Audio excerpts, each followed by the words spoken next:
ও রংপুরের মুসলমান যুবক, তুমিও মুসলমান আমিও মুসলমান, তোমার না দুই? তোমার নবী আমার নবী, তোমার কোরআন আমার কোরআন, তোমার কাবা আমার কাবা, তোমার ধর্ম আমার ধর্ম, তোমার কালেমা আমার কালেমা। দুনিয়াতে তুমি আমি আসছি, সিস্টেম কি? শুধু রংপুরের মানুষ মনে হয় লুঙ্গি পরে জমিনে জন্ম নিছো। সবাই এক, বিদায় বেলা কাফনের সংখ্যা হবে সমান 3টা। বড় লোক টাকার গরমে সম্মানে কেউ একটা কাফন বাড়াইয়াও দিবে না। রিক্সার ড্রাইভার গরিব যদি মরিয়াও যায়, একটা কাফন গরিব হওয়ার কারণে কমাইয়াও দিবে না। আমাকেও 3 কাফন, তোমাকেও 3 কাফন, কালার হবে আলাদা। আমগো হুজুর গো কাফনের কালার একরকম, আপনাদের আর এক রকম না। সবার বেলায় কালার কি? সাদা এক কালার হবে। কাফনের উপরে লেখা থাকবে বড় হুজুরের লাশ, কাফনের উপরে লেখা থাকবে রংপুরের নেতার লাশ। না রে বাবা, কোনো কিছু লেখা থাকবে না। তাহলে এত বাহাদুরি কেন? আজ আমি বক্তা বক্তা ভাব দেখাই, তুমি ক্ষমতা টাকার ভাব দেখাও। যত ভাব দেখাই না কেন, সাদা কাপনে যেদিন ঢুকবি সেদিন সব বাহাদুরি শেষ হয়ে যাবে। কবরের সাইজও হবে এক, ওই কবরে প্রশ্ন হবে 3টা, তাও সবার বেলায় এক। রবের পরিচয় দাও, ধর্মের পরিচয় দাও, রহমাতুল্লিল আলামিনের পরিচয় দাও। রহমতের নবী বলেন, এই প্রশ্নের জবাব যে দিবে তার কবর হবে রওজাতুম মির রিয়াজিল জান্নাহ, আর যে জবাব দিতে পারবে না তার কবর হবে হুফরাতুম মিন হুফারিন নার। কে পারবে জবাব দিতে? আমরা হুজুরেরা। গ্যারান্টি আছে? ওরে আমগো হুজুরগো যদি কবরের প্রশ্নের জবাব দেওয়ার গ্যারান্টি থাকতো,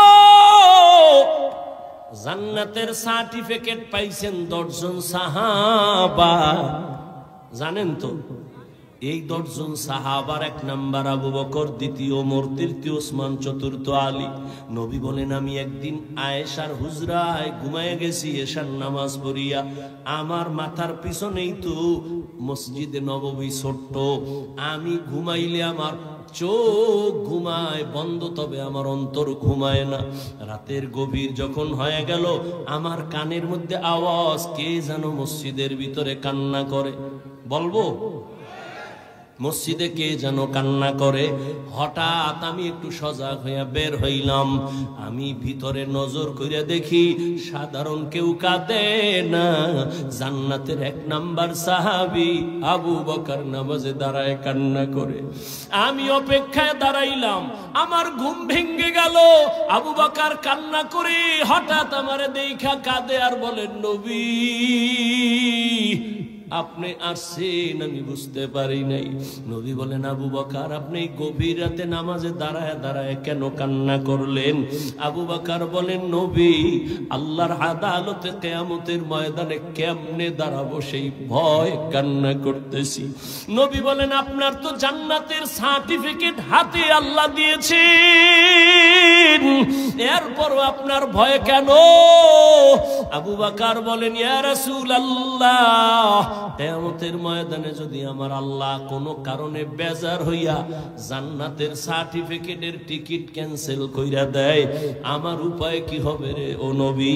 এই ভয়ে কান্না করি, কারণ আপনিই তো বয়ান করেছেন হাসরের ময়দান বড় কঠিন হবে। এই জমিন হবে হাসরের মাঠ, জমিনের আরাফার ময়দান হবে আল্লাহর আদালত। সমস্ত নারী আর পুরুষগুলো হাসরের ময়দানে উলঙ্গ দাঁড়াবে। রহমতের নবী চোখের পানি ছেড়ে কাঁদেন। সূর্য নিচে নেমে আসবে, সূর্যের তাপে জমিনটা তামা হয়ে যাবে। অন্যদিকে জাহান্নামের আওয়াজ, জাহান্নাম চিল্লাইবে আর বলবে, ও আল্লাহ গুনাহগার বেনামাজি গুলো কই? গুনাহগারের আমার পেটে দাও ক্ষুধা। আল্লাহ বলবে অপেক্ষা কর, বিচারটা শেষ করিয়া নেই। ও নবী, আপনিই তো ভয়ঙ্করের বয়ান করেছেন, তখন উপায় কি হবে? নবী আপনিই বলেছে এমন অহংকারী আওয়াজ আসবে জাহান্নাম থেকে। অন্যদিকে আল্লাহ নিজে রাগান্বিত কুদরতের আওয়াজ দিবেন। আল্লাহ রাগ হয়ে আওয়াজ দিবেন, লিমানিল মুলকুল ইয়াউম লিল্লাহিল ওয়াহিদিল কাহ্হার।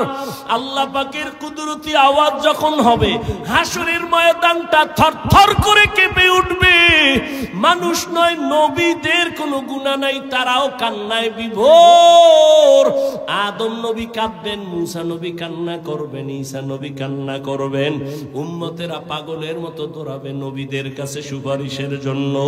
ওদিকে জাহান্নামের আওয়াজ আমার নবী সহ্য করতে পারবেন না। নবীজি বলছেন, আমি তখন জাহান্নামের আওয়াজ দেইখা সিজদায় পড়ে বলবো, আল্লাহ জাহান্নামের ফিরাও, আমার একটা উম্মত যেন জাহান্নাম গ্রাস করতে না পারে। যদি জাহান্নামে যায় আমি জান্নাতে যাব না। আল্লাহ পাক বলবে, ফেরেশতা ৭০,০০০ শিকল লাগাইয়া জাহান্নামের ধইরা বাঁধো, বাঁধিয়া পেছন দিকে ধইরা রাখো। ফেরেশতারা পারে না।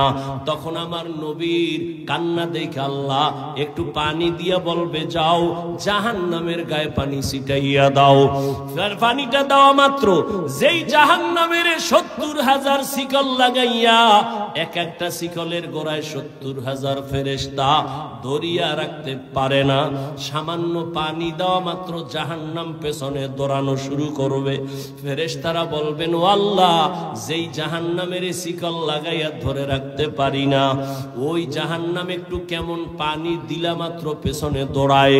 এটা কি জমজমের বরকতি পানি নাকি হাউজে কাউসারের পানি? এই পানিটাকে নাকি আবে হায়াতের পানি, না দুনিয়ার কোন বরকতি সমুদ্রের পানি? আমার আল্লাহ বলবে, না না, এই পানি আবে হায়াতের পানিও না, জমজমের পানিও না, কাউসারের পানিও না। এই পানি আমার মায়ার নবীর গুনাহগার উম্মতের চোখের পানি। আমার নবীর গুনাহগার উম্মতেরা চোখের পানি ছেড়ে গুনার জন্য কান্না করেছে। আমি মাওলাই পানি জাহান্নাম নিভানোর জন্য রেডি রাখছি। ও আল্লাহর বান্দারা, আল্লাহর ভয় অন্তরে জমা করো। তোমার মতো যুবক স্কুল কলেজে পড়িয়াও নামাজ পড়ে, পর্দা করে, তুমি কেন পারবা না? তোমার মতো যুবক চাকরি করে, ব্যবসা করে, RAB, army, police, BDR, doctor, professor, engineer, নামাজ ছাড়ে না, বলো তুমি কেন পারবা না? ও পর্দার আড়ালের আম্মা জানেরা, বোনেরা, আপনাদের মতো কত মা, কত ধন্য মা আপনারা। আজকে এই স্টেজে কত ছাত্রর মাথায় পাগড়ি দেওয়া হলো। আল্লাহর প্রিয় বান্দা উলামায়ে কেরাম পাগড়ি দিয়েছেন। এই ছাত্রদের সিনার মধ্যে আল্লাহর কোরআন জমা হয়ে গেছে। এদের মা বাবার মতো আনন্দে দুনিয়ায় কেউ নাই। ও পর্দার আড়ালের মা বোনেরা, আপনারাও কি পারেন না একটা আদর্শ সন্তানের মা হইয়া কবরে যাবেন, আল্লাহর মুহাব্বত অন্তরে জমা করবেন? ওরে আম্মা জান, আপনারা তো নবীদের মায়ের মতোই দামি মা। আপনারা তো খাদিজা রাদিয়াল্লাহু আনহার মতো দামি নারী, ফাতেমা রাদিয়াল্লাহু আনহার মতো দামি নারী। এরে আম্মা জান, আপনার মতো কত মা এখনো খুঁজলে পাবেন। নামাজ ছাড়ে না, বেপরদায় চলে না, মোবাইলে চরিত্র বিক্রি করে না, স্বামীর মাল হেফাজত করে, সন্তানগুলো আদর্শওয়ালা বানানোর চেষ্টা করে। ও আম্মা জান, আপনি কেন পারবেন না? আল্লাহর কাছে দোয়া করেন, ও পর্দার আড়ালের মা, একটা আদর্শবান সন্তান বানায় দুনিয়ার থেকে যাবেন। ডাক্তার হইলেও সন্তান যেন কারো সাথে বেয়াদবিমূলক আচরণ না করে। মা বাবার দোয়া নিয়া, শিক্ষকের দোয়া নিয়া, উলামায়ে কেরামের দোয়া নিয়া, নবীর তরিকা মেনে চলে এমন একটা সন্তান যদি রাখিয়া যান, জীবনটা ধন্য ধন্য হয়ে যাবে। ও পর্দার আড়ালের মা বোনেরা, এখনো সময় আছে, তওবা করেন। ও যুবক বাবারা, মনে মনে তওবা করো। মরিয়া গেল আর নামাজ ছাড়বো না, বেপরদায় চলবো না, মা বাবাকে কষ্ট দিব না, নবীর তরিকার বাইরে চলবো না, ওলামায়ে কেরামের পরামর্শ নিয়া নবীজির মোহাব্বত নিয়ে চলবো। তওবা করার মতো যদি কপাল কারো খুলিয়া যায়, খাঁটি নিয়ত থাকে, মুনাফিকি না থাকে, খাঁটি তওবার নিয়তে দুটো হাত আল্লাহকে দেখাইয়া দেই। আয় আল্লাহ, হাতগুলো কবুল করে নেন, তওবা কবুল করে নেন, তওবার উপরে মজবুত হইয়া চলার তৌফিক দান করেন। আমিন। আলহামদুলিল্লাহি রাব্বিল আলামিন। والصلاة والسلام على سيد الأنبياء والمرسلين وعلى آله وأصحابه أجمعين يا أرحم الراحمين يا أرحم الراحمين يا أرحم الراحمين رب ارحمهما كما ربياني صغيرا اللهم إنك عفو كريم تحب العفو فاعف عنا اللهم إنا نسألك رضاك والجنة ونعوذ بك من سخطك والنار ও দয়ার মালিক এই মাদ্রাসার ময়দানে কুদরতের নজর দিয়া দেখেন কত উলামায়ে কেরাম কত হাজী সাহেব মুরব্বি কত যুবক কত ছাত্র ভাই ব্যবসায়ী চাকরিজীবী পর্দার আড়ালের মা বোনেরা আমরা গুনার বোঝা নিয়ে হাত তুলেছি মেহেরবানি করে জীবনের গুনাহ মাফ করে দেন আয় আল্লাহ মাহফিল হেদায়েতের জরিয়া বানায়া দেন।